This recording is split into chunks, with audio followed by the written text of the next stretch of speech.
코스피가 심리적 지지선으로 지목되던 2000선마저 붕괴되면서 시장은 충격에 빠진 모습입니다. 금융당국의 5천억 원 증시 대책도 약세 흐름을 막기에는 역부족이었는데요. 이제 어디까지 떨어질지 걱정해야 하는 상황인데 앞으로 시장 전망 전문가와 얘기 나눠보도록 하겠습니다. 정철진 경제평론가 모셨습니다. 평론가님 어서 오세요. 네, 안녕하십니까. 네. 오늘 오전 코스피가 장중 지금 2000선을 회복한 상황이긴 한데 2000선이 일단 무너졌다는 거 충격이 크지 않을 수 없습니다. 그렇습니다. 이제 2000선이라는 것의 표현 앞서 앵커도 얘기했지만 심리적 지지선이라고 얘기를 하지 않습니까? 기술적 분석에 있어서 2000선보다는 실은 한 2030, 2040선이 훨씬 더 의미 있는 지지선인데 2000선 그 자체로는 이제 투심을 반영하는 이제 하나의 포인트다 이렇게 보시면 될 것 같은데 어제 2000선들이 깨졌었고요. 그 2000선이 깨졌을 때 수급을 좀 보면 개인들의 투매 물량이 나왔었거든요. 코스피와 코스닥 합쳐서 거의 8천억 원 정도를 그냥 이제 던지는 그런 모습이었기 때문에 아마도 이 2000선이 깨졌다는 자체는 외국인, 기관, 이 개인 특히 개인에 있어서 이제 투심이 무너지는 하나의 방증이 됐다 이렇게 분석이 가능합니다. 자, 연이은 증시 급락에 금융당국이 푼 자금만도 5천억 원입니다. 그런데 이 정도로는 지수 방어에 부족했나 봐요. 그렇죠. 아마 어제 말도 많았었고 욕도 먹었던 게 이 증시 안정화 기금 5천억 원이라는 건데요. 최근에 외국인들 매도세를 보면은 하루에 5천억도 우습게 팔고 있고요.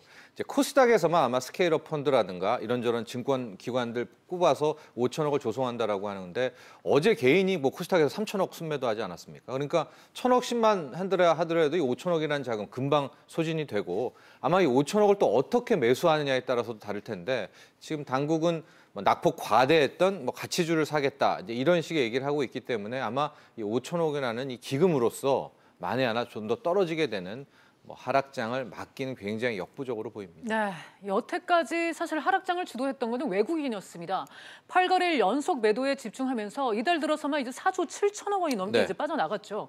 그런데 이제는 개인 투자자까지 이 투매 심리를 보인단 말이죠. 이런 흐름 어떻게 봐야 할까요? 일단은 이번 주가 기술적 반등 구간이라고 보여지고 있습니다. 주식이라는 게 오를 때도 그렇지만 빠질 때도 무조건적으로 빠지지 않거든요. 어느 정도 반등을 주면서 흘러내려야 되는데 어제 같은 경우에는 전혀 기술적 반등이 안 나오는 그런 상황이었거든요. 그래서 그때 수급을 봤더니 이제 개인들이 투매 물량이 나왔고 오늘도 이 코스피, 코스닥에서 개인들의 팔 자세가 굉장히 강하거든요. 근데 참 너무나 비극적이고 안타깝지만 이렇게 되면 오히려 외국인 같은 경우에 그동안의 수급 패턴을 보면 오히려 개인들의 물량을 다 소화를 하면서 시장을 이제 받는 공간으로 좀 땡기는 그런 모습들이 나올 수가 있어서 일단은 이번 한 주 동안에 저는 약간의 숨고르기가 있고 방향을 모색하지 않을까 이렇게 보고 있어서 이게 참 우리가 그런 얘기 많이 하잖아요. 개인들이 이렇게 집단적으로 투매가 나와서 패닉이 나와서 팔 때가 어쨌든 지금 바닥이라는 얘기가 아니라 이 숨고르기가 나올 수 있는 그런 구간이기 때문에 개인이 팔자 어제 오늘 나왔던 저 부분은 일단은 기술적 반등이 나올 수 있겠다라는 또 그런 역설을 설명하기도 합니다. 그런데 평론가님 앞으로가 사실 더 걱정인데요. 코스피 2100선이 힘없이 무너지고 나서 불과 일주일 만에 2000선이 무너진 거였거든요. 그렇죠.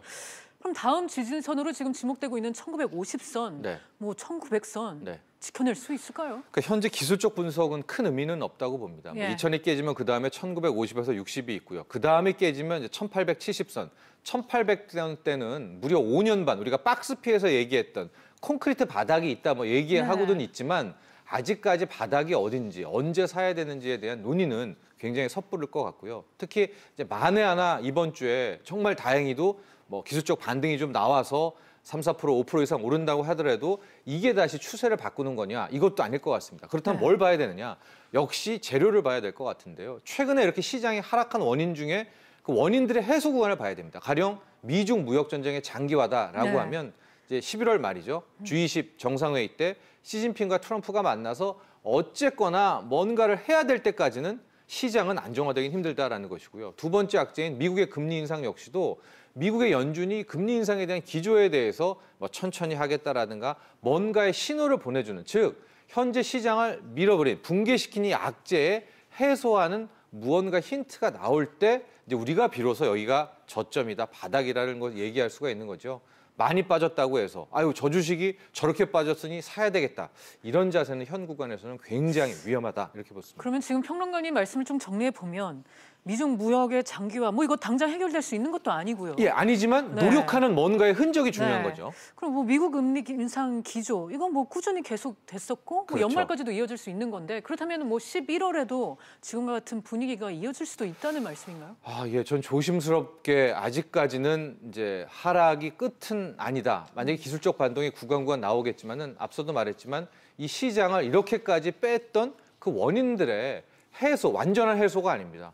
적어도 해소하려는 노력들이 하나씩 둘씩 네. 나오는 이것을 확인해야 될 것 같은데요. 오늘 새벽에 뭐 미국 증시 오르다가 갑자기 급락한 거 역시도 그렇죠. 미중 무역 전쟁을 해결하겠다라는 게 아니라 더 강경하게 나가겠다라고 하니까 시장이 더 미끄러졌기 때문에 그 부분에 있어서는 반드시 확인을 해야 됩니다. 네. 그러니까 현재로서는 사실 상승 동력이 뚜렷하게 보이지 않습니다. 없습니다. 네. 그래도 증시 반등할 수 있는 포인트가 있다면 어떤 게 있을까요? 아, 글쎄 앞서 말한 이제 뭐 그런 재료들이 나오는 것이고요. 기술적 반등도 어느 정도 예상을 해볼 수가 있을 것 같습니다. 그래서 뭐 이번 주에 기술적 반등이 나오게 돼서 뭐 앞서 말한 그 2030에서 2050선까지도 좀 깨주면 네. 조금 더 숨통이 트일 수가 있겠지만 다시 한번 말씀드리지만 만에 하나 기술적 반등이 나와서 2030, 2050을 다시 상향 돌파한다고 하더라도 이제 다시 주식 사야 되겠다. 이제 모든 악재가 끝이다. 이렇게 생각하는 것은 좀 금물인 것 같습니다. 지금은 일단 섣불리 어떤 판단을 내리기는 좀 어려운 그런 상황인 건 맞는 것 같습니다. 네, 매수 타이밍은 좀 더 늦추는 게 좋겠습니다. 네, 지금까지 정철진 경제평론가와 얘기 나눴습니다. 평론가님 감사합니다.